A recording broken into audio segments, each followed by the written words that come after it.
Good morning. I see our attendees are streaming in. We'll begin promptly at 11:30.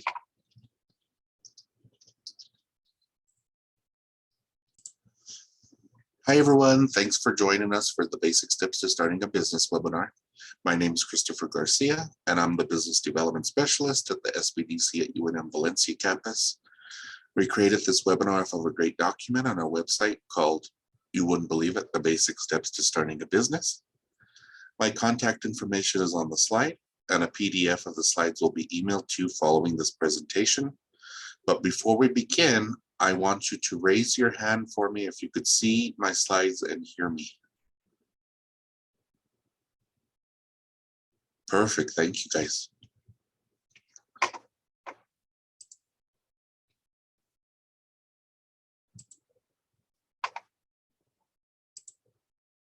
Okay, good. I'm glad that everybody could hear me. So now let's move on. Before we begin, let's go over some webinar ground rules. Everyone on the call right now is muted, so don't worry about background noise. Only I have to worry about my loud fan in the background. And there's a feature to raise your hand. You guys have already used it, and I'll use that periodically to make sure everything is flowing. And if at any time during the webinar something goes terribly wrong, like I'm on the wrong slide or I'm talking about something that's not showing up on the screen, feel free to raise your hand so I know something's going on. If you have any questions, please type them into the Q&A feature at the bottom of your screen, and I'll answer your questions at the end of the presentation. Each slide is numbered, so include the slide number with your questions if you want me to revisit the slide. And just to make sure everybody could use the Q&A, will you send me a hi, hello, how are you in the Q&A?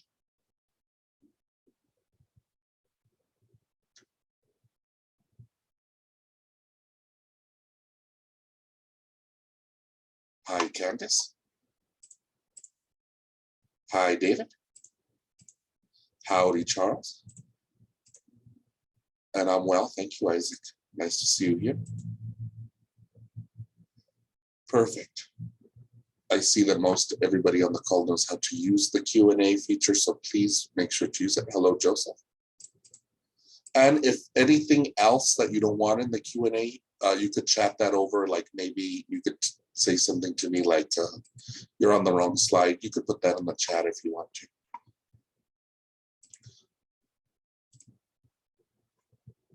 Here's a graphic of our center locations throughout New Mexico, and the mission of the Sbdc is to build skilled entrepreneurs and strong businesses by offering no-cost confidential business consulting and lower no-cost training events like this one. I'm going to tell you more about the Sbdc in the next few slides, but I want you to notice the disclaimer by the Sba at the bottom of our slides. We are a program funded in part by the Sba, but we aren't the Sba. And we're also funded by the state of New Mexico, so this is your tax dollars at work. This slide includes some topics for upcoming trainings. And one that I really want to point out to you is the Quickbooks online webinar we have coming up in mid-June. I think it's the 9th and the 16th. That's one of our more popular webinars, and it's taught by the director at our Clovis Sbdc. Her name's Sandra Taylor Sawyer, and she's been in the bookkeeping game for over 30 years. So if you want to take that, sign up for it quickly, because I think we limit it to about 40 seats, and it fills up very, very quickly. And everybody on the call right now knows how to sign up for a webinar because you're on today. And remember, you could always contact me or one of the people at the Sbdc if you need to help signing up for those. Here's the agenda for today's training. I'm going to tell you more about the Sbdc, talk to you about our pre and post surveys for this training, get into the basic steps, review and demonstrate our excellent research tools, and then I'll take questions. I'll also have you raise your hand during the presentation just to be sure everybody's still awake. So please participate in that. In fact, I like to see who's here from different parts of New Mexico. I want to see if there's somebody from every part of New Mexico. So let's see. Raise your hand for me if you're from the central New Mexico. So maybe the Albuquerque metro area. Perfect. Okay, cool. That's where I'm located. I'm in Los Lunas. Thank you, guys. How about the northeast part of New Mexico? So maybe the Clayton, Tucumcari area.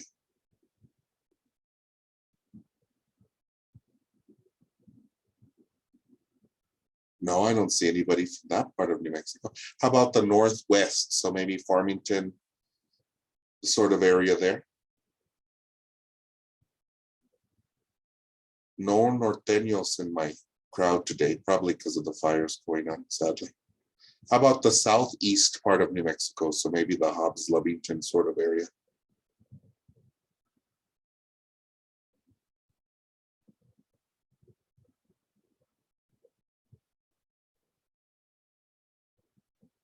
How about the southwest? So maybe Silver City. Oh, good. So I have some from the southwest and central New Mexico. Thank you guys for joining me. We have a quarter of New Mexico covered today. Wow, thanks for joining me all the way from down south. Perfect. And just before we moved on, I see a question about the QuickBooks course coming up. Do I need QuickBooks on my computer for the QuickBooks course? No, Charles, you don't. In fact, she goes over the different types of QuickBooks online subscriptions. So it's better not to buy it until you go over the subscriptions with her. And then there's a discount for the QuickBooks that she has. So I'll send that out to all the participants. It's like 30% off for the first year, which is a pretty good savings.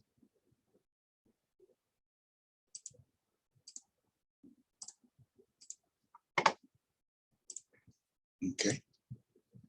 Now let's talk about the services of the Sbdc again. We offer two major services: confidential business consulting and lower no-cost trainings. There are no limits to how much counseling or trainings you can attend and receive. And we have centers throughout New Mexico, so there will be one close to you. And if you look at the graphic in the upper right-hand corner, it shows what we do: renew, grow, launch, and start up small businesses. This slide shows what we expect from our clients. My fellow business advisors want you to succeed, so you'll be assigned homework or further research. So please do the work necessary to succeed. We can't make decisions for you or offer tax or legal advice. We could only connect you to the information you need to make educated decisions. And part of making educated decisions is working with licensed professionals like attorneys and accountants. Next, I want to remind you about important surveys we send out as part of attending these trainings. Everyone who registered for this webinar received an email from Adrian Gallegos saying, in anticipation of the upcoming basic steps to starting a business in New Mexico event you have registered for, we would like to collect some preliminary information. With this information in hand, we can tailor the course material to better fit your needs. So just by a show of hands, how many of you, let me lower all hands right now. How many of you did receive the survey and hopefully did it? Oh no, I'm not liking the hands. Well, thank you for the two who did. I appreciate it. If you haven't received that, please check your spam or your junk folder in your email, and you'll receive a survey after this webinar. And please feel free, put your feedback in that survey. And doing these surveys is part of our requirements with the Small Business Administration, or the SBA, and we appreciate when you do participate in those. Very good. Now let's talk about starting a business in New Mexico. Before going into business, there are some important things you must consider. Will I make enough money to live? Will this replace my current income? Do I need the benefits offered by my current employer, like retirement plans, medical insurance, dental insurance, vision insurance, disability insurance, life insurance? And these all came from my list when I checked what my benefits were, or other important benefits, and that's just to name a few. Can you replace those benefits by starting your business? You must also think about your educational background and skills. Do you have the correct educational background and skills to understand and operate the many facets of a business? This includes bookkeeping, accounting, human resources, supply chain management, which is taking a big hit because of COVID, and sales, and that's just to name a few. If not, you may need to hire somebody to perform these tasks or obtain further training. And because there's a lot to think about when opening a business, we have this guide called Test Your Potential as an Entrepreneur. I am going to open up my links tend not to work on my slides because of the computer at the university. We have strong filters. So let me open up the follow-up email that I'm going to send to everybody. And let me make sure I'm sharing it.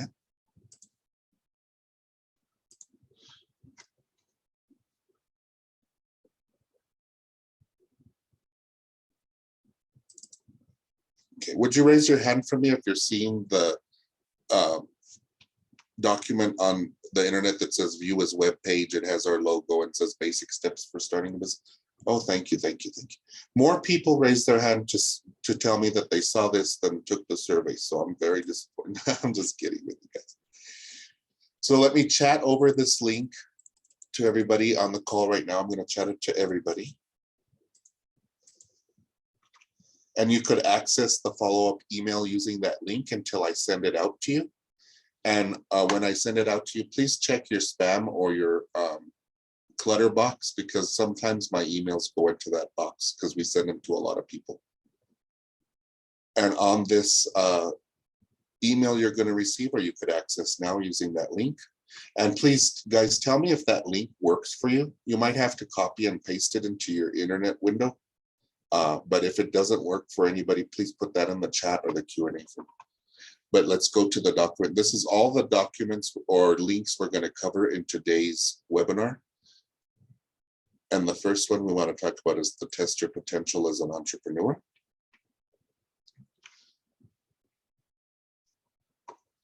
And the first part of this is a questionnaire, and it goes through rating your skills that you need to have as an entrepreneur. And this could help you identify gaps in your training or education and help you put into perspective, do I really want to be an entrepreneur? Next, we have some myths and misconceptions about entrepreneurship. Then we have identifying startup ideas, and making a meeting with your local Sbdc is the best way to go over identifying startup ideas, because we have access to research tools, and I'll show you those later in the presentation. The questions you should ask when doing a feasibility analysis. And that's just to make sure things are capable of working out in your area. Estimating the cost of a startup, and this brings up a great software that I want to share with you guys. We actually have a software that we use. Let's see here. I'll bring it up so you can see it.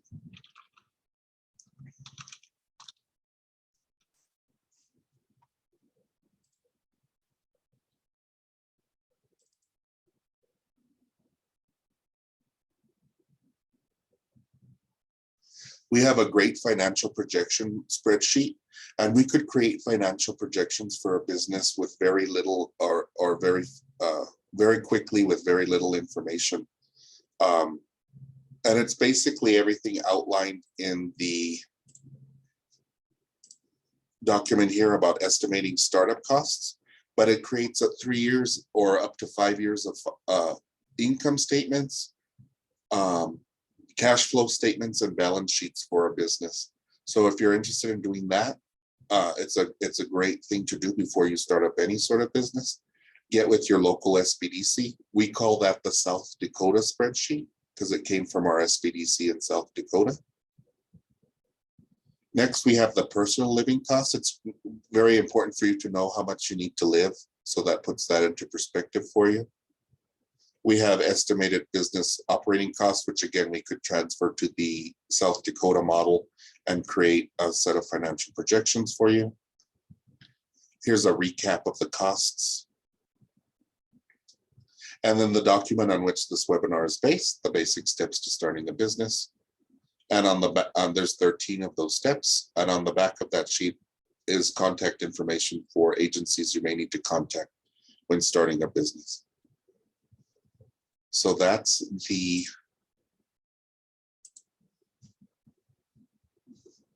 document I wanted to share with you there. Let me share my other screen.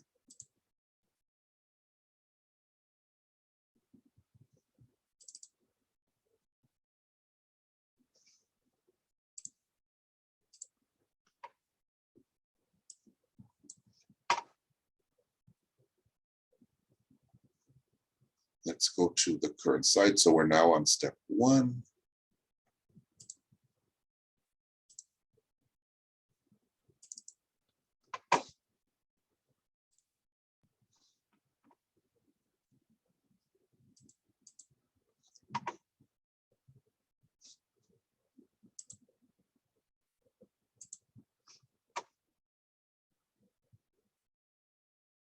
Okay, perfect. And will you guys raise your hands for me if you are seeing, in fact, let me move these over. Step 1. I don't see any hands. That's not a good sign. Let's see. Okay, you're seeing step 1. Perfect. Thank you. Let me move my Zoom controls over so I can access those. So, okay, step 1. Now I have to be on step 1. Okay, we're going to go through the steps one by one. These slides will be emailed to everybody and you can access them in that link I chatted out, so don't worry about writing down web addresses. Step 1 is defining the business. This is the who, what, when, where, why, and how. And these questions are answered in a business plan. And if you need a business loan, you have to give the lender a business plan and at least 1 year of financial projections. There's more options forever now for creating a business plan. In that follow-up email, I included a link for the fill in the blank template that I like to use when working with clients. So take a look at that for sure. There's online software like LivePlan, and the Sba.gov has a great training with sample financial statements on their website, sba.gov. And then we have more tools available at nmsbdc.org. I also want to point you towards the New Mexico Economic Development Department's website for starting a business. It's gonm.biz. And this website is a partnership between all the New Mexico agencies that help with, say, things like business financing. So I have a link on the site for the basic steps to starting a business handout, but we saw that already. So let's go to gonm.biz.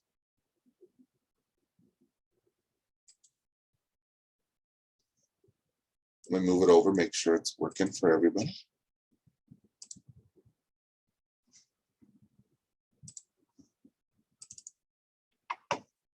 Okay. So here's the Economic Development Department website, and some of the programs I want to go over with you about financing a small business are located under Business Resources and EDD Programs for Business. And these are all of their programs. The ones I want to go over with you today are under Finance Development. And the first program I want to highlight is the LEDA program, or the Local Economic Development Act. What this act does is it allows the state of New Mexico to put aside a pot of money that they could award to municipalities or counties to bring in small businesses. They should have a significant community impact. They should be in rural and underserved areas, which is most of New Mexico. They should have increased wages and job creation. That's their goal, is to create jobs in these rural underserved areas. They should have a significant new capital investment, and almost any business these days, I'm sure all of you could attest, requires a significant capital investment. And it should have environmentally sustainable outcomes. The types of businesses that qualify for this funding is an industry for the manufacturing, processing, or assembling of agricultural or manufactured products, a commercial enterprise for storing, warehousing, distributing, or selling products of agricultural, mining, or having been manufactured, or an economic-based employer. And they define it as a business that's eligible for JTIP funds, but I like to describe this as a business that makes most of its money from out of state. Types of businesses that don't qualify, they're usually classified as service businesses or retail businesses. But that's not to say you wanted to put maybe a dollar store, you're going to hire 5 people, and this is going to be in a very small town in New Mexico. Let's see.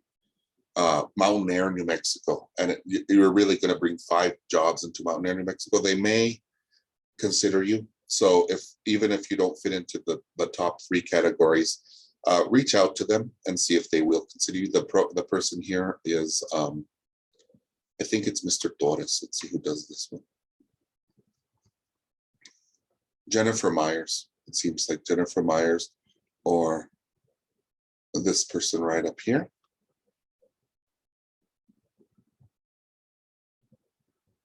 And what they will do is they'll reimburse you dollar for dollar on different capital expenditures you make for situating this business in this rural and underserved area. So it's well worth your time and effort to apply. The next program I want to go over with you is called the Collateral Assistance Program. What this program does is it helps people get loans to start up small businesses if they have a collateral gap.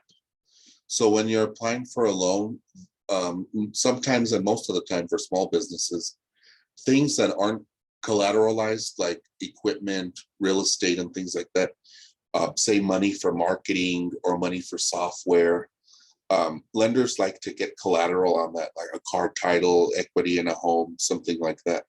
And if, like many of us, we might fall short on that collateral requirement. So the state of New Mexico will take out a financial instrument. I'm not sure what type of financial instrument. They will put that up on the loan for you.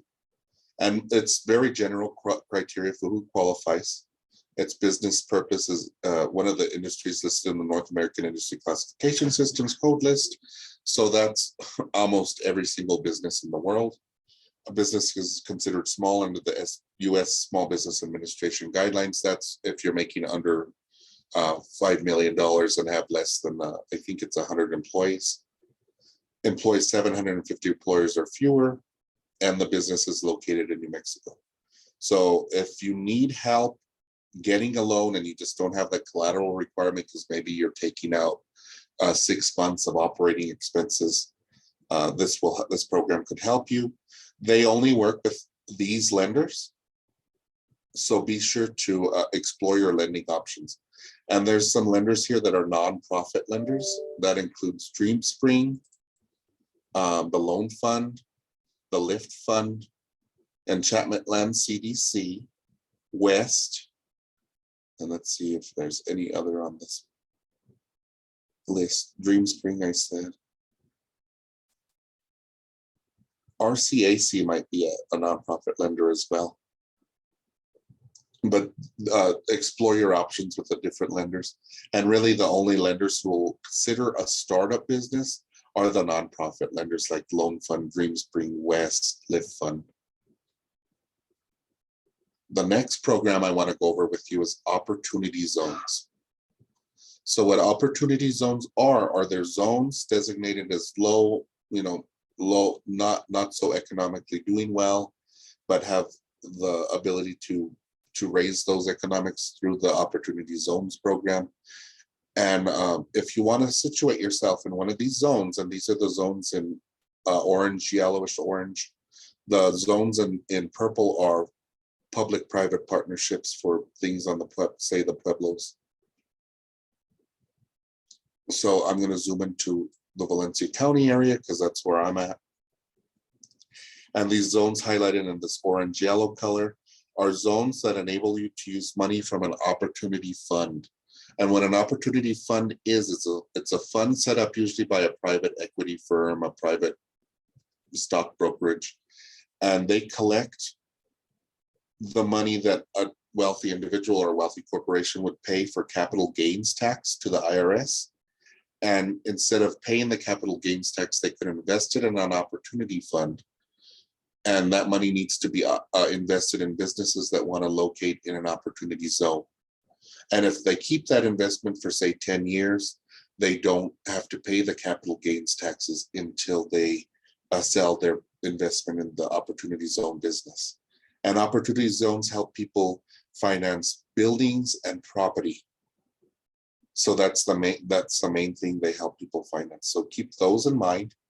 Most of these opportunity zones tend to be in places that want to attract manufacturing or industrial type businesses.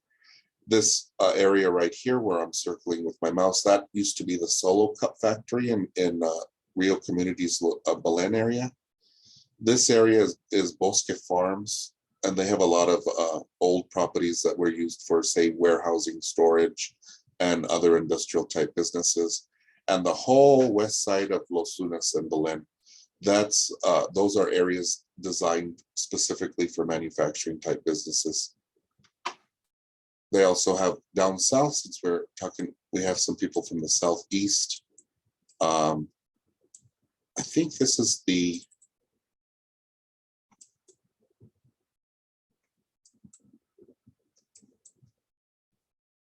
industrial park in Santa Teresa right here. And then there's the Sunland Park. No, this is the Santa Teresa. Oh no, this is Santa Teresa. Then we have the Sunland Park industrial area. And their goal there is to get people to do trade over the border. But those are some of the opportunity zones available. If you have more questions about those, please put it into the Q&A. Let's go on to step 2. Step 2 is to choose a business name, and there are legal considerations when choosing a business name. It's very important to find a name that resonates with your target market, looks good on websites, social media, business cards, and other marketing material, is easy to spell and pronounce, and isn't trademarked or copywritten by another business. For example, there was a restaurant in Albuquerque called Dee's Cheesecake Factory. And if you grew up in Albuquerque, this was probably one of your favorite places for lunch or a sweet treat. The owners of Dee's Cheesecake Factory started this business after World War II and trademarked this name in the state of New Mexico. Fast forward to about 2010, there's a national chain called The Cheesecake Factory that wants to do business in New Mexico. But they couldn't operate a restaurant with Cheesecake Factory in the name because the savvy business owners at Dee's Cheesecake Factory reserved the name many years before. In this tasty example, the small business had the upper hand, but you could imagine how a small business operating under a trademark business name could end up being sued, have to change their name and all that expensive marketing material, and it might actually destroy a new business. There are 2 types of trademarks, state and federal.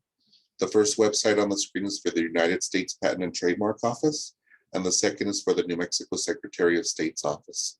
These are the 2 agencies responsible for registering trademarks. Since we can't provide legal advice, it's important for you to consult with an attorney before making a decision about a business name.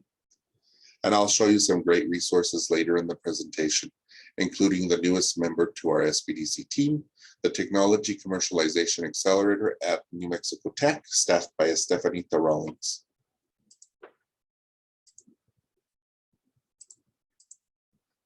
Step 3 is choosing and registering your legal structure. The legal structure of your business is its foundation, so you must carefully consider how you wish to legally operate the business. The common business structures are on the slide. Everything but sole proprietorships must be registered with the New Mexico sole proprietorships and partnerships. And if you're not a sole proprietorship or partnership, you must register with the New Mexico Secretary of State's office. The paperwork is available solely online these days, and more information about legal structures can be found in a document called The Basics of Choosing a Business Entity. It's on our website, but I included it in the follow-up email, and that's available at that link I chatted out to everybody. Here it is. It's put together by an attorney. It goes over the laws under which you're governed as a business owner, and then it talks about the different legal requirements for each type of business entity.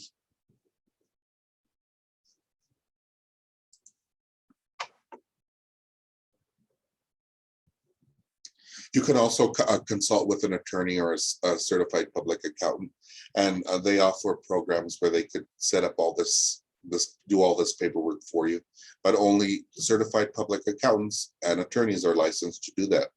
So make sure you're making sure that these people are legit, and you could always contact your Sbdc for help with that. Let's go to step 4. We're a quarter of the way there. And now that we're having fun talking about paperwork, let's talk about step 4. Obtain your federal employer identification number. This is the unique identification number issued to your business by the IRS and is used on all federal filings. If you're a sole proprietor, your social security number is commonly used instead of an EIN, but this number is just as important as a social security number and should be protected as such. And no matter what business entity you choose, it's a good idea to obtain an EIN number because it's required to open up a business bank account. An employer identification number, you might say, well, I'm not going to be an employer. That is the number that they use at the IRS for you to file your federal employer withholdings, but it's also what a bank requires for a bank account. So it's probably something you're going to have to get. And again, the form is available on IRS online. It's a form, or you could do it online. It's an online questionnaire. It only takes about 10 minutes to complete.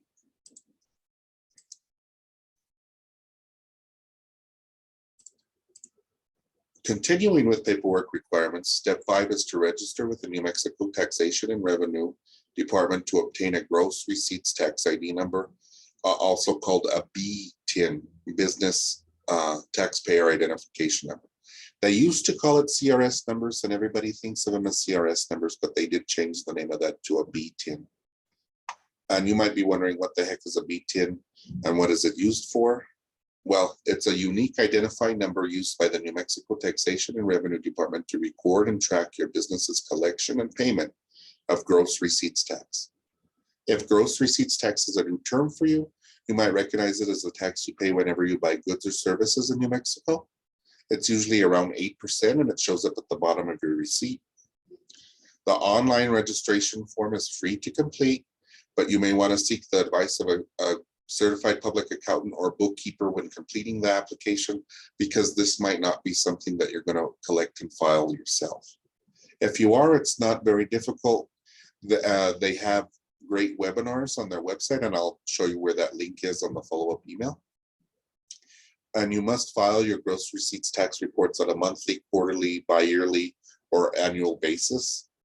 And let me show you where you could get more help with that, or at least an overview of gross receipts taxes, where it says New Mexico Taxation and Revenue Workshops on that follow-up email, or that link that I chatted over to everybody.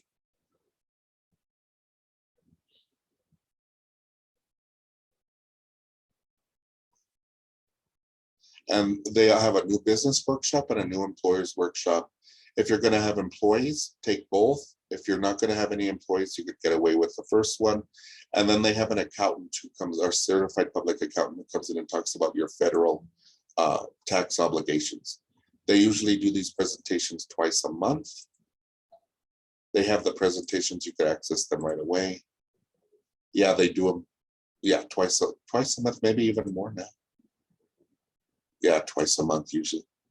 So take those, if you're going to go into business, take those webinars.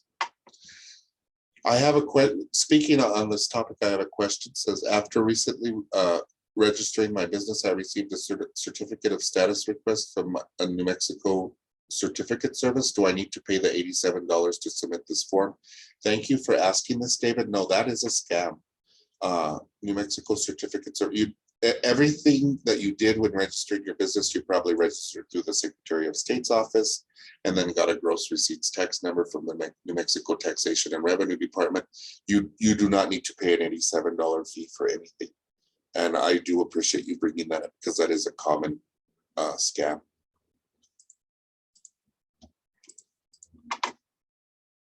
So unless it has on the letterhead New Mexico Secretary of State's office, IRS, New Mexico Taxation and Revenue Department, or the municipality where you have your business, like the village of Los Lunas, be very wary about providing any money to them.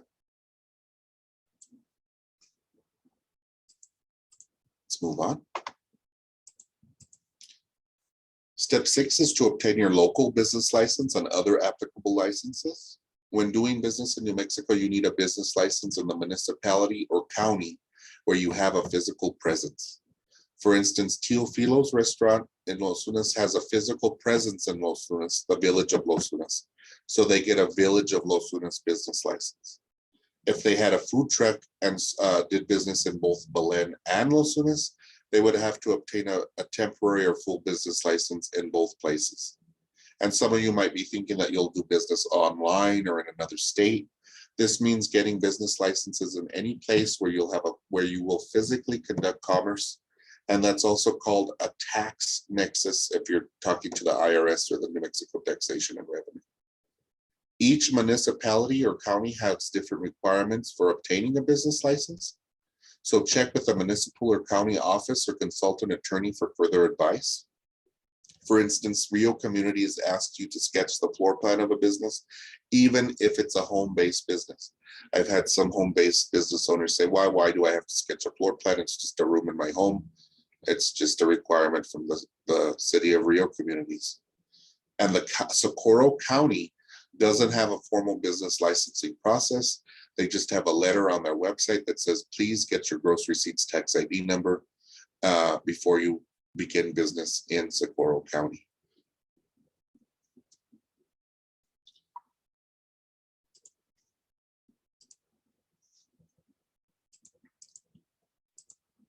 Step 7 is to report new hires to the New Mexico directory.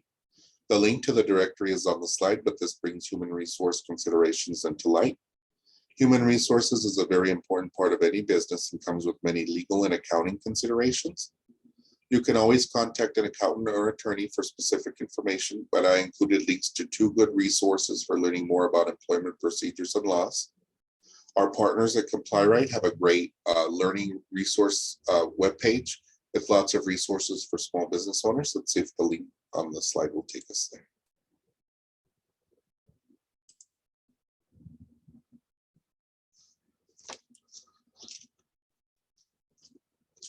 So, in full transparency, ComplyRight does sponsor the America's Small Business Development Center Conference. And they are a for-profit business, but just take advantage of their knowledge center or resources. They're invaluable. For example, they have webinars on things like 2021 tax refresher, review changes affecting 1099 W-2s and ACA reporting, and things like that. They had great resources during the COVID-19 shutdown, and they talk about different subjects like posters. They have e-guides sometimes. So take advantage of those free resources. The second link on the slide is for the EEOC, which is the Equal Employment Opportunity Commission. Yeah, I got it right. And if they protect the protected classes, that's like color, national origin, creed, pregnancy status. Those are the types of protected classes the people they protect, and they protect them in hiring laws. So if somebody feels discriminated in hiring because of one of these reasons, they will contact the EEOC, and the EEOC will investigate. So before something like that happens to you, it's best for you to know what small business requirements are under the EEOC. So they have these resources available for you. So those are the 2 great resources I have about that. Let's go to step 7. Oops, there we go, step 7.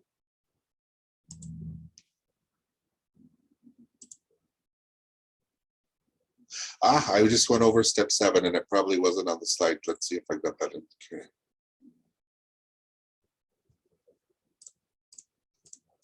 Okay, we talked about step 7 already. Let's go to step 8.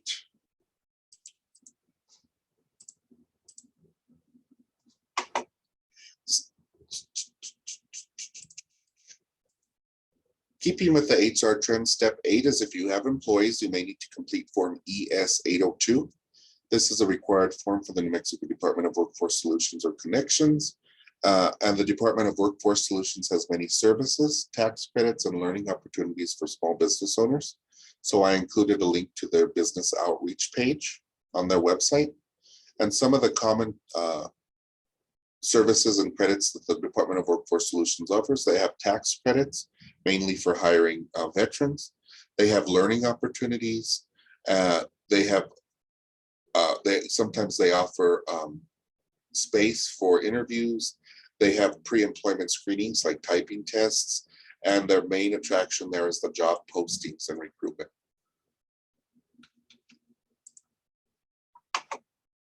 So there's that link to the Form ES 802, and then here's the link to the Department of Workforce Solutions outreach website. They also handle unemployment insurance, or UI, and they have a whole handbook on UNI tax claim system and the UI employer handbook. They have information about what you need to do when starting a new business. They have an apprenticeship program, and they have a program where they bring in people, young people and adults from YDI, and they actually pay them to work at your business. And in turn, they want you to teach them business skills or employment skills. So that's another great thing they do. They have the hiring incentives, like they have fidelity bonds. So say you want to hire somebody who has as a bookkeeper, but they have a felony conviction of embezzlement. They could give you a bond that would help you if any funny business happens. They have the work opportunity tax credit, which is really for veterans right now. I took a look at that earlier.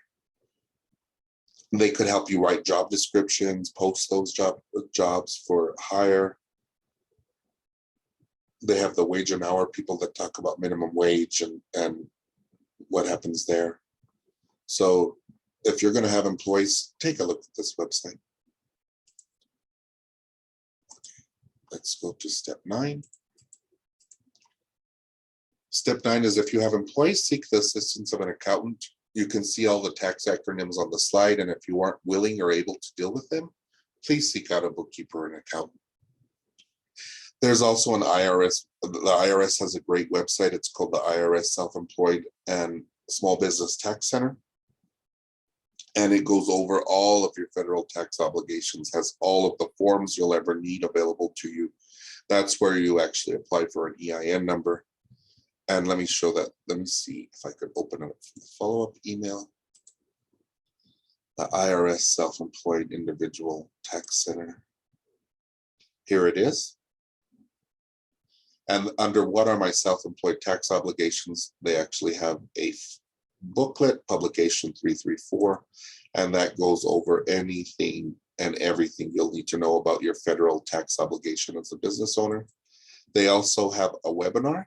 And if you look at the left side of the screen under online learning, they have the small business virtual tax workshop. If you're a new business owner, take at least the first 4 lessons. And if you're going to have employees, take all of the lessons. So let me chat over this direct link to everybody on the call right now to this webinar, because it's one of the biggest questions I get, and I cannot give tax advice. I could only connect you to resources like this.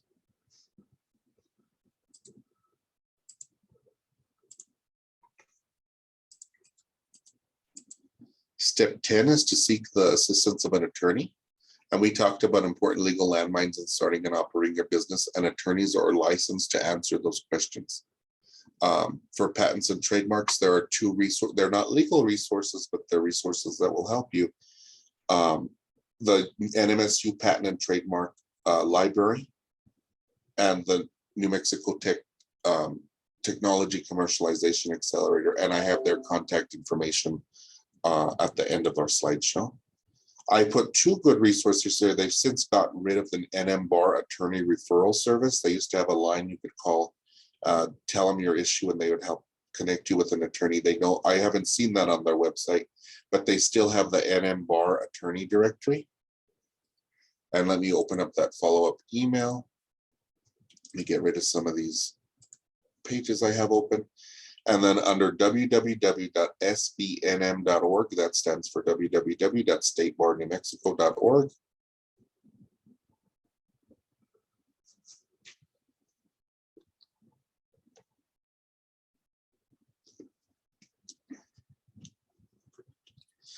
They have a section called For the Public and Find an Attorney.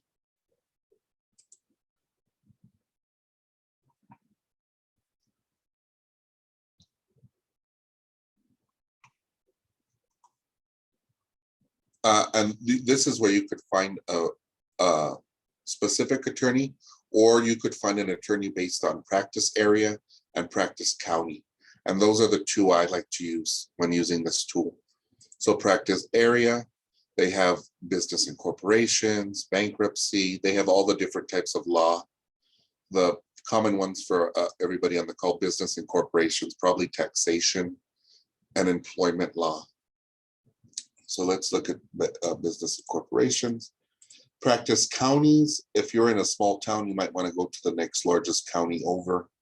I'll use Valencia County as an example. And then you just press show them. And there's 48 attorneys that practice business law in Valencia County. And then you could see where they're actually located. There's one here in Valencia County. Let's see if we could count them.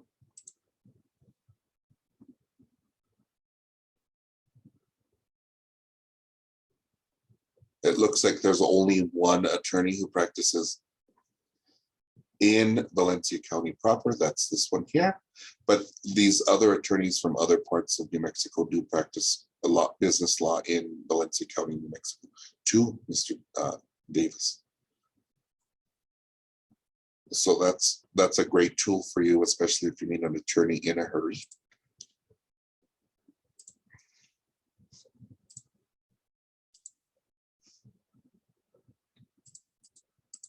Step 11 is to review the guidelines for compliance with the Americans with Disabilities Act. This is a huge legal landmine for small business owners, and you should pay a lot of attention to it. They have resources on their website, and the website's right there. That link actually works for me every single time. And there's some people who actually make a living suing small business owners based on ADA compliance.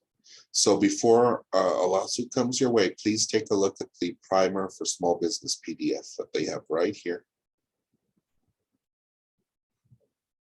You could also hire an attorney, and they also have, there's a lot of people who do consulting. They're not necessarily an attorney, but they could consult with you to make sure you're meeting those requirements. Let's go back to our slides, and we are almost there. We're on slide 12. It's to establish a business bank account. It's best practice to keep your personal and business finances separate, and this makes your bookkeeping processes easier and will help you if you ever experience an audit.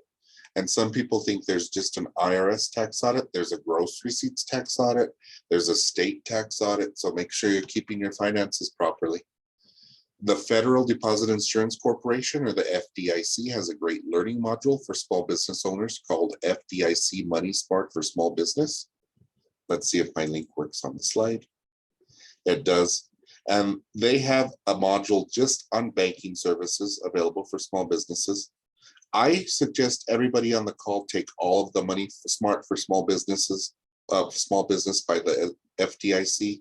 It's a great in-depth learning module about anything you need to know before starting or operating a small business. But my favorite one is probably the banking services, because they're vastly different for small businesses than they are for personal. So take a look at that. And let's go to our final step, lucky number step 13. And it's to have adequate business insurance coverage. This slide shows the common types of insurance coverage, and I recommend you research your options with an independent insurance broker. Oftentimes, independent insurance brokers sell insurance for many different companies, and they tend to be less biased. They also tend to be small businesses. And you could learn more about business insurance by visiting the link on the slide for the Hitchcock's Insurance Company's blog. Hitchcock's is one of the largest business insurers in the nation.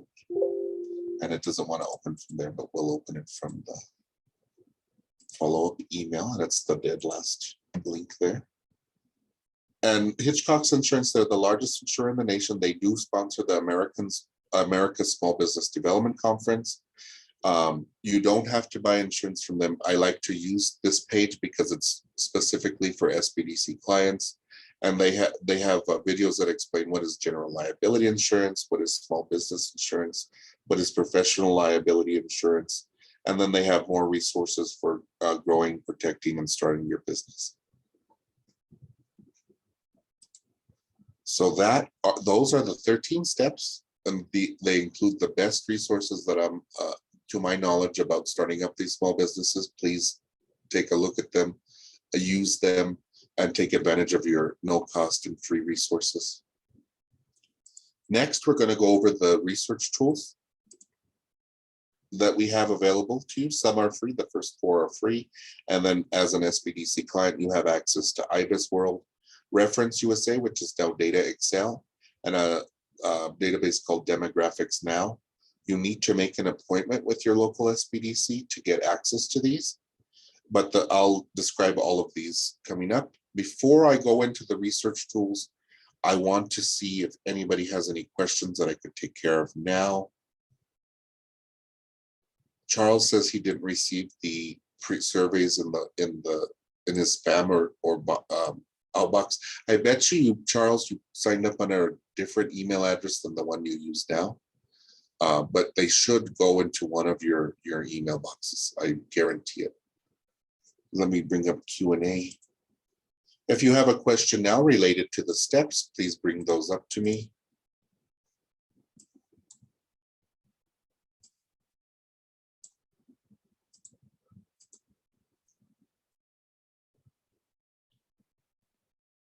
Okay, I'll have time to answer some of those later on. I just wanted to, before we got onto another topic, leave time to answer those questions. But now that we covered all 13 steps to starting a business, I want to share with you some research tools we use to gain insights into industry analysis, market research, demographics, and traffic counts. These data tools are very, very important to the success of your business because they help you fill in your business plan, which is the best thing, make informed decisions, even better thing, and plan for the future, which is something you need to do constantly. Your business is a big investment, so you need to treat it like one. The first link is a great 30-minute webinar from the SBA's website on how to write a business plan. They also provide great worksheets and examples for financial projections. The second link is for bplans.com by Palo Alto Software. This website provides you with numerous business plan examples. Back in the old days, they used to sell it on a CD-ROM, and they used to go for about $300, but now they're all available online for you for free. They help give you a little bit of inspiration. The third link is for Census Business Builder. This is probably my favorite of the free resources. It's a no-cost database that allows you to find demographic information about customers, census stats about businesses in your industry, and estimates of yearly household expenditures in different categories. So I'll demonstrate that one for you. And the last link is for the Middle Rio Grande Council of Governments Interactive Traffic Counts map. It allows you to enter an address and see what the average weekday and average weekly traffic counts are for a stretch of road. If you're not in the Middle Rio Grande Council of Governments jurisdiction, say you're in Southwest New Mexico, you will be under another Council of Government or Council of Governments. They don't have an interactive map for the rest of New Mexico, only the center of New Mexico, but they publish all of the data in reports, and you could just find it the old-fashioned way in a report. And if you need help with that, please reach out to one of your local Sbdc offices.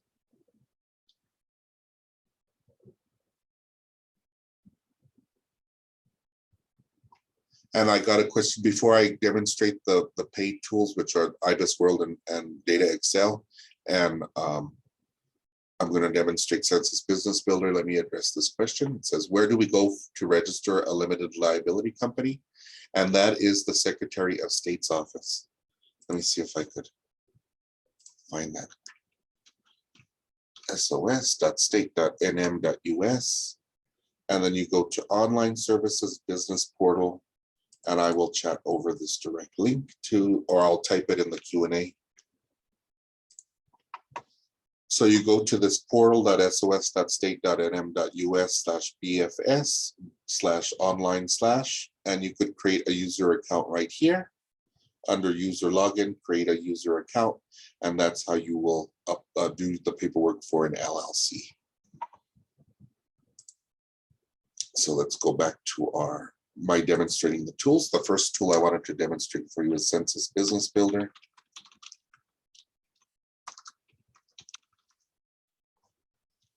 I find it by typing Census Business Builder into Google and then looking for the census.gov link, but there's a direct link in that follow-up email. So let's do a search here. There's two types of Business Builder. There's the Regional Analyst Edition and the Small Business Edition. If you're in most of New Mexico, which is rural, maybe only has one zip code, the Small Business Edition is the best. If you're in a place like Las Cruces, Santa Fe, Albuquerque with multiple zip codes and a lot of people, the Regional Analyst Edition is better for you. And since most of everybody on the call is from the metro area, I'm going to show you what the regular Small Business Edition looks like. It's a little bit easier to use. If you need help using these databases or want information from them, reach out to your local Sbdc. So before we could begin looking at the information, we have to pick what industry we're in. They have some quick buttons here, but most of us aren't in these like quick button areas. So all the information is listed by NAICS code, NAICS code. If you don't know your NAICS code, please reach out to your local Sbdc. But hopefully you're in one of the quick codes and we could find you. We'll use restaurants in this example. Then you could search by state, metro area, county, city or town, or zip code. Let's use Valencia County. And it's a persnickety little database, so you have to wait until it loads. And I put more than 3 characters, so it's going to get mad at me. So let's try VAL E, and then it will come up with options, and you have to use their options. Valencia County, New Mexico. And then you have 2 options. You could go to a map, or you could create a report. The map is helpful if you're in a very large metro area, but most of the time I like to just create a report because it's easier to read and understand for me.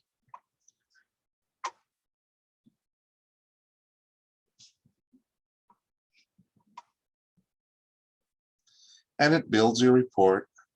Sometimes it takes a while to build, just like a house.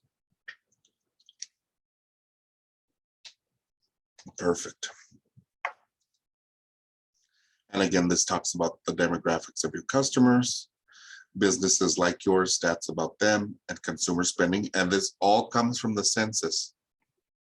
They actually have a special census just for businesses now. So here's Valencia County, goes over the population bubble. Population has increased a bit since the last time I looked. It goes over all of those with you. It goes over socioeconomic characteristics, median household income, educational attainment, things like that. If you're going to start a service or a retail business, I recommend that you go into a place that is at or above the national average. And here it gives you the national average compared to Valencia County compared to New Mexico. And this looks just about the national average there. You could also go to census.gov and just ask the question, what is the median household income in the United States?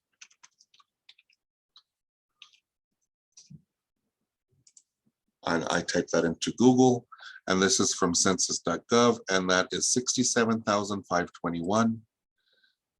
We're a little bit below here in Valencia County. That's not to say a business won't work, but that's a rule of thumb for me. Then for my tradespeople on the call, my contractors, electricians, whatnot, the housing characteristics are important for you. So if you're starting a business, you want to go into an area, a zip code, a metro area that has expensive homes that are old. So the homes in Valencia County are I want to say 1987 is relatively new because I don't want to give away my age, but I'm close to that date. But places like Los Alamos will have $400,000 average price of a home, and the homes will have been built in 1950. So, Los Alamos is probably a great place for that. And then if you want to develop maybe a housing development or a apartment complex, knowing how much it costs to rent versus buy a home in the area. So in Valencia County, it looks like it costs less to buy a home than it does to rent a home. But that's not the same in metro, usually in metro areas, Las Cruces, Albuquerque, it's cheaper to rent than to buy. Los Alamos definitely be true for that area. Then it goes into employer stats. If you're in a bigger area, there's enough restaurants, say, they'll give you the average payroll per employee. So that will help you out. If I'm going to start a restaurant in Valencia County, I should probably pay them about $194 per year. Population per employer. So each restaurant serves about almost 2,622 people in Valencia County. That's interesting. Total employment of employers, there's 602 people employed by restaurants. That's the biggest employer in these small areas in New Mexico, service businesses and restaurants. Total annual payroll of employers in the thousands, so that's what 900,000 about. Average revenue per employer doesn't have that information because Valencia County is just not big enough. All non-employer firms, 6. So there's 6 restaurants that don't have any employees. I would hate to be in the family that employed all of the kids to work at a restaurant. Number of employees and non-employers, employers and non-employers. Total revenue of employers and non-employers doesn't tell us. Revenue of non-employer firms, revenue of a non-employer firm per non-employer firm. That's not very helpful because we don't have a lot of information in these rural areas. Tells you the number of establishments, how it's changed from 2020 to 2021. Yeah, we lost my favorite restaurant in Los Lunas, Benny's, but they're still in Bosque Farm, so I'll be okay. And it goes into a lot of those other stats, talking about building. And then my favorite part of this report are the annual household expenditures on different aspects. So let's see. The average household per year spends $295.17 on men's apparel. I probably spend a little bit more than that in my household, but but that's a good rule of thumb. So if you wanted to say you had an online business or you wanted to start a business in one of these places, you'd want to go into a place where there's low competition and high expenditure. This one always cracks me up, the dating services. So 70 cents per household per year on dating services. So that's Census Business Builder. If you have questions about that, please put them in the Q&A. Next, I'm going to log into our research tools for the Sbdc.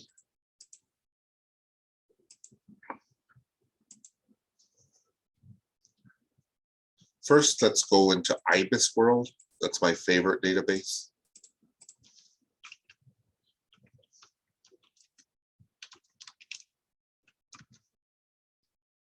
And what IBIS World is it's a database of different industry reports put together by economists and business analysts.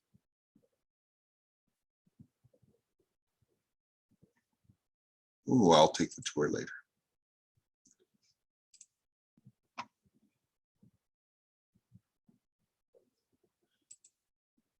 So does anybody who chats over the industry they want me to look up first, I'll look up that industry.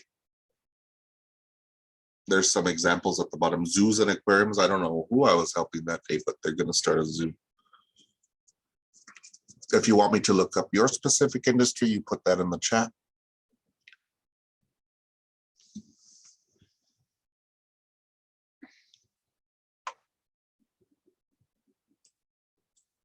Art. I have art from David.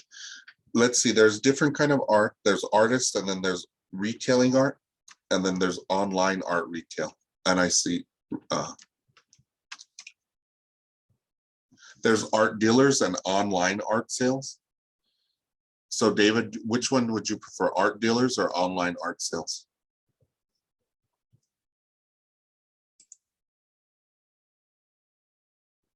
David says online art sales.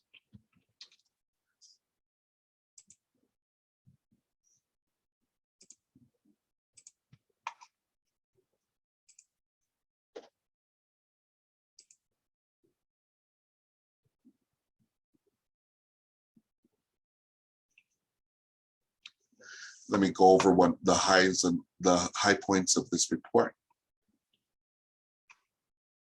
So if you wanted to sell your art online, many people do. This will tell you what the industry is doing. Is it growing? Is it declining? Who are the major players? What does very well sell when you sell online? Who are your suppliers? Who are your customers? So let's start out with key external drivers. So what drives revenue in this industry? Well, it's consumer spending, percent of business conducted online, demand from art dealers, and US gross domestic product. Who are my suppliers? Computer stores. Yeah, you guess you need a computer to sell art online. Internet service providers for sure. Database storage, backup software, publishing in the US, data processing, performers and creative artists, yep, artists, and art dealers in the US.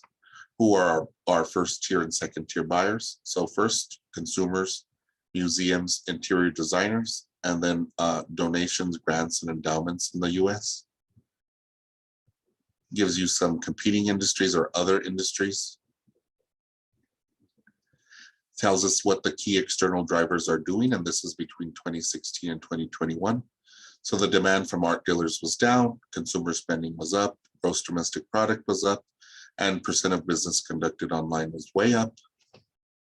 And this business looks like it's going to grow 3.5% between 2021 and 2026. That's a good indicator so far. Annual growth, there was a lot of growth. It looked like during COVID-19 restrictions, and then it looks like it's going to go back to where it was before then. It's a good indicator right there. Profit in this industry between 2016 and 2021, it was 24.7%. They growth, which is great. Profit margin is 10.3%, so that means about 10 cents out of every dollar your business makes goes into the business's profit. And it looks like that business had a growth. It's going to go down a bit and then go back to where it was before COVID. The number of businesses between 2021 and 2026 is going to grow 4.3%. Employment's going to grow 3.9% as are wages in this industry. It gives you some positives about the industry, negatives, mixed impact. Tells you which of these products and which of the major products in this industry do well across the United States. So it looks like paintings and prints are probably the best things to sell online, followed by drawings, photography, and sculptures. I'd hate to ship a sculpture. The SWOT analysis for this, so that's strengths, weaknesses, opportunities, and threats. Gives you a lot of narrative about the industry. Pretty safe industry, I'd say. Doesn't stray too far from the same area, except when we have economic downturns. I think that's when people like to buy art because that's a good store of wealth.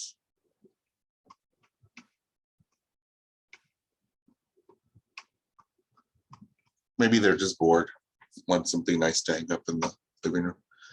So this industry is in the quality growth phase of the business life cycle.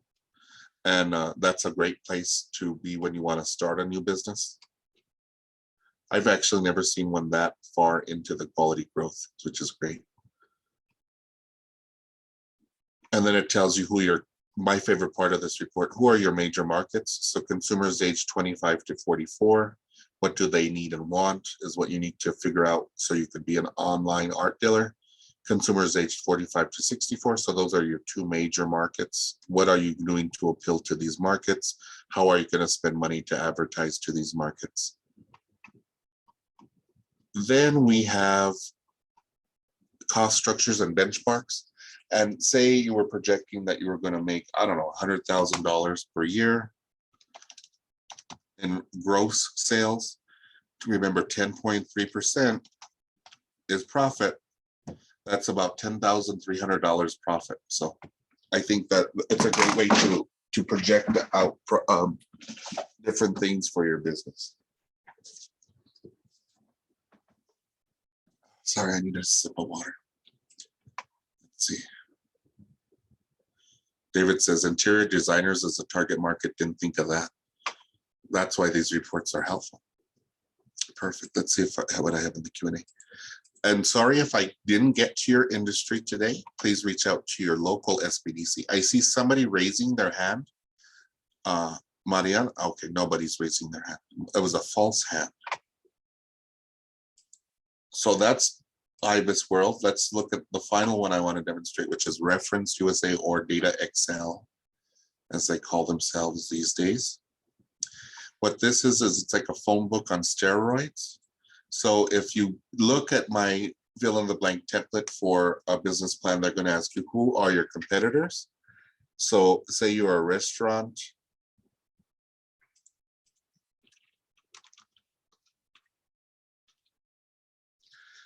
And doing this webinar has taught me how to spell restaurant correctly. If anything at all, perfect. And then we want to do, say, a zip code. Let's do 87111, which is in Albuquerque. And I'm just a mom and pop restaurant. I only want to know those restaurants that are privately owned. I want to see how much they make a year, or an estimate of how much they make a year. There are 59 just in that zip code in Albuquerque. And it will include some privately owned chain restaurants as well.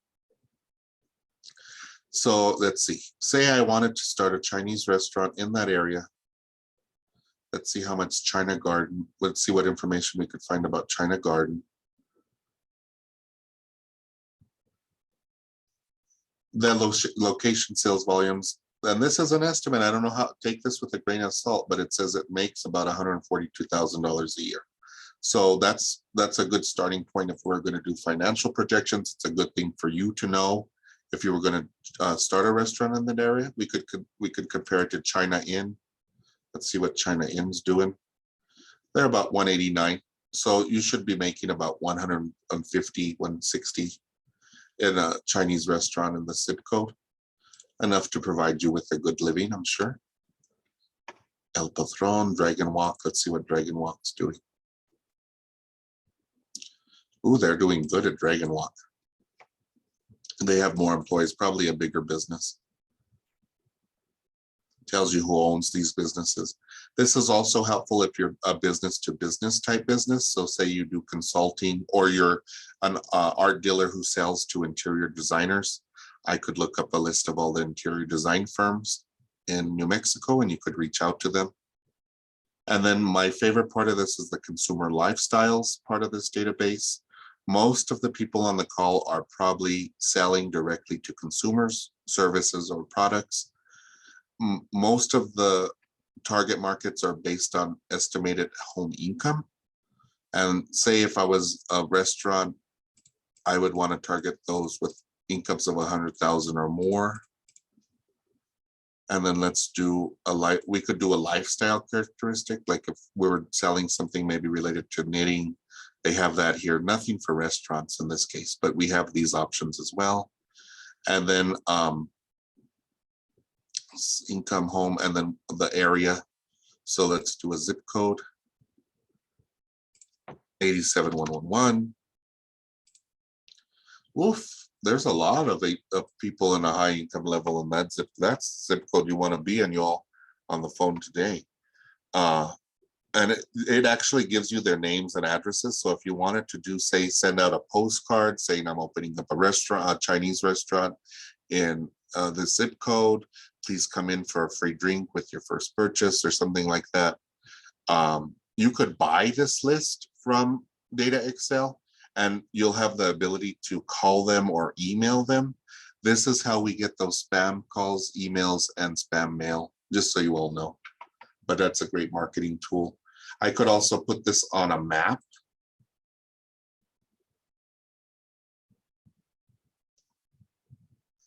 And let's just revise our results real fast. And instead of zip code, let's do Albuquerque metro area.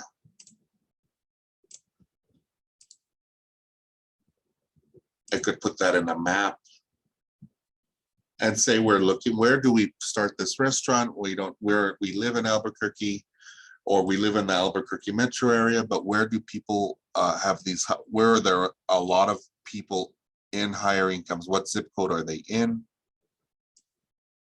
87002, that's Belen. There's a lot of results there, a lot more than I expected. 87103, there's Los Unas, great place to put up a restaurant, looks like. Let's see if there are any large, big, major places. 87109, great place for a restaurant. 87124, looks like a great place for a restaurant. 048, that looks like Peralta. I think there are very few restaurants there. Peralta, Bosque Farms, maybe. 48, oh, Placitas, maybe.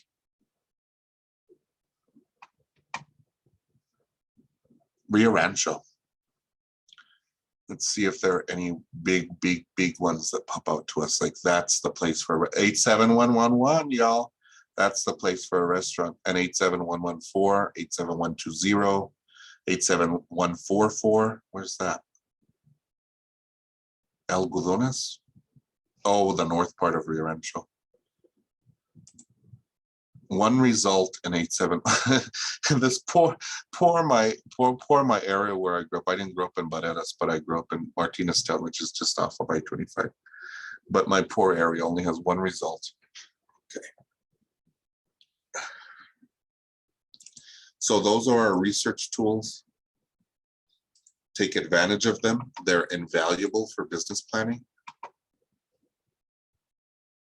Oh, and David, yeah, your art doers, I remember you talking about that on another webinar we did, where you connect our artists with the tools they need to advertise online.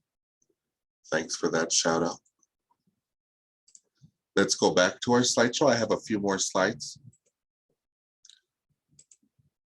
This is these are all the most up-to-date and accurate resources for information related to businesses and COVID-19.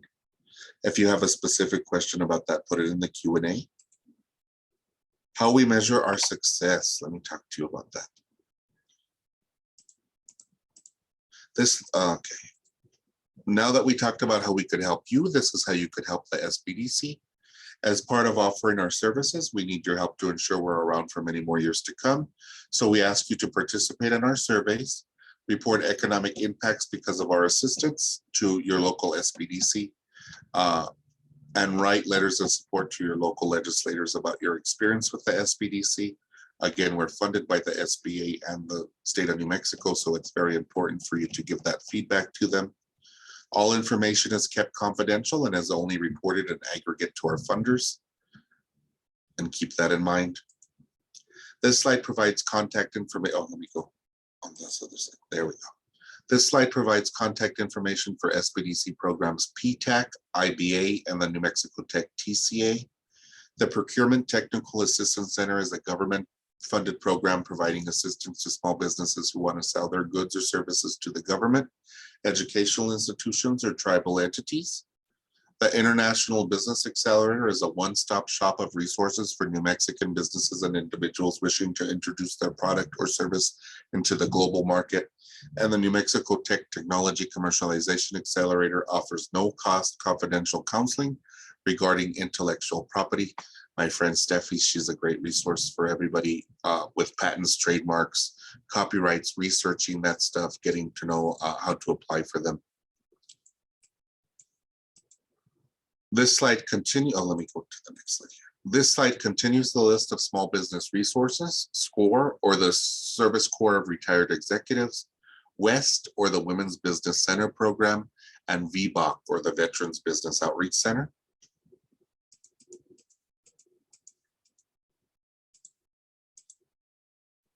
And here's contact information for your small business support team. We are funded by the SBA, and many people ask about SBA loans. So I put a link to the resource guide. I think they took off our specific New Mexico or our regional resource guide. Let me see if I've updated that in the follow-up email.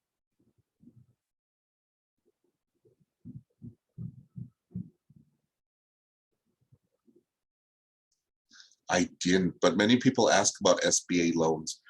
The best way to find out information about SBA lending programs is to go to sba.gov. And then they have funding programs and loans.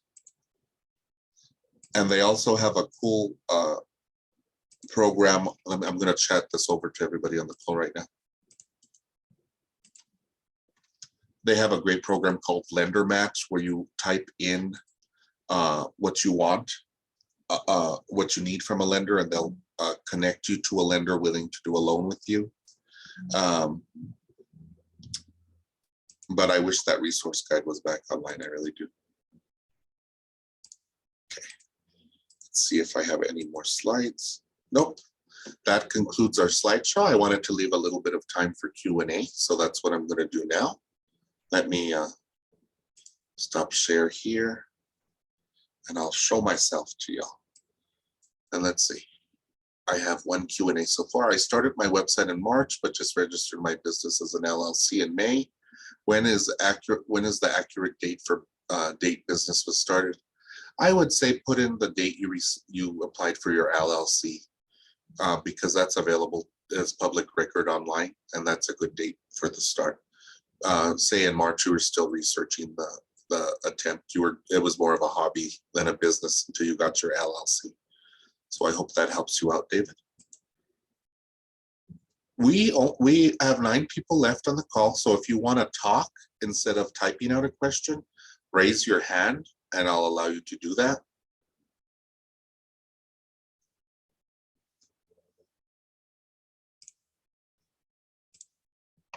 You're free to go if you're ready to go. I'm going to, oh, Mariana? Marina. Hi, yes, Marina. Marina, hi Marina, how are you? Hi, I'm doing great, thank you. So how is it that, I don't know if you can see me or not, but how do I get that information I need for starting my estate sale business? And I don't know the acronym for that, where you had gone through for the art dealer. How do I get that information from you? Oh, you make an appointment with your local Sbdc. And they actually have one for antiques, online antiques, if that's more up your alley. Make an appointment with me or one of your local Sbdcs, and we could pull that report for you. That's how we hook you guys in. So and we have to pay for that license, so we can't just offer it to everybody. But yeah, make an appointment and we could get that to you. Okay, Marina? Okay, I'll contact you. Thank you. And I used to do online sales. I love old junk. I love junk. The antique. So the estate sales is what I'm interested in. Oh, they used to have a great one, but I couldn't afford it. The bids would go up too high for me. Yeah. But yeah, that's a great business to get into. Thank you, Marina. Okay. Thank you. I have a question. Well, when will you send the PowerPoints out? Let me open up the chat. And in the chat, there should be a link to the follow-up email until I send that follow-up email out. So I'm going to put it in the chat again for everybody. It's not complying with my wishes. Hold on 1 second here.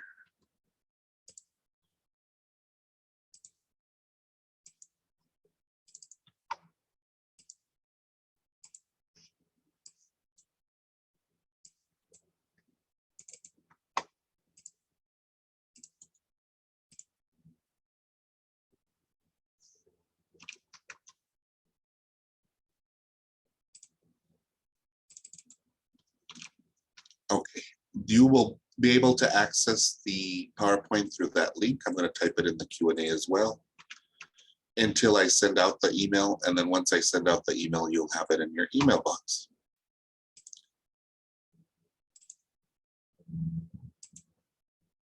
Again, the option for you to speak is available if you want to speak. David, I'll allow you to talk in case you want to talk about the business that you do. I know you put it in the chat, but if you want to shout it out. Okay. Just wondering, can you hear me? We can. Okay. Just wondering if the slideshow, besides the slideshow, the entire presentation, you talking and everything, is that, I was thinking that was recorded. correct? Oh, it is. We have an old recording. It's on our YouTube channel. And I'll chat over the direct link to you if I'm able. Let's see.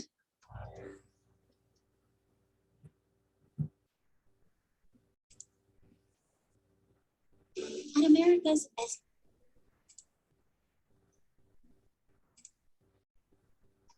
Hello, everybody, and welcome to today's webinar, Putting Your Business Plan in. Take your business to the next level. Let me see what I'm wearing, and I could tell you how old this recording Over is. 70 professional and free website templates. Hey, everyone. Thank you for joining us for the basic steps to starting a business. The blue shirt. My name is Christopher Garcia, and I'm the business development specialist at the SBD. The blue shirt, it looks like I'm in my old office. So that is an old recording, but I'll send that to everybody anyway. Same content, same script. That's what I was wondering. So I included that for everybody there. Okay, David, thank you. Anybody else have any questions? Or you have another question, Dave?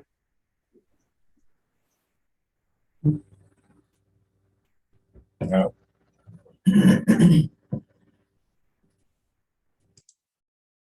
Okay, I'm on the line for a few more minutes. If you have any questions, put those in the Q&A or raise your hand and you're welcome to speak.